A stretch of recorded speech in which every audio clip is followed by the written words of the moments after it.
போயிட்டானுங்க. உன்ன மாதிரி நிறைய பேர் இருக்காங்களா? என்ன மாதிரியா? இல்ல நீ பைப்பு தூக்குனா பரலோகம் தான். புரியல. கையில இருக்கிறத கீழே போடுறது உனக்கு நல்லது.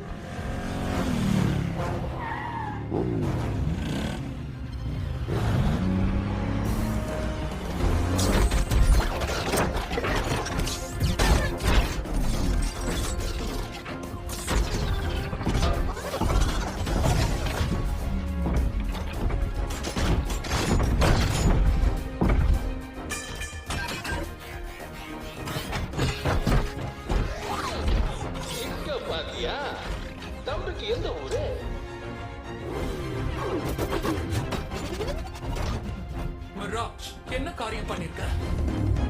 மனுஷனை இங்க கூட்டிட்டு வந்திருக்கியா? ஆப்டிமஸ், ஹேய் செம்மையா இருக்குப்பா. ஒரு நிமிஷம், அது என்ன புது நிமிஷா? உன்னை பதுங்கிதானே இருக்க சொன்ன. தெரியும் இது எதிர்பாராம நடந்துருச்சு. நீ அப்போ ஆப்டிமஸ் மாதிரி கூப்பிட்ட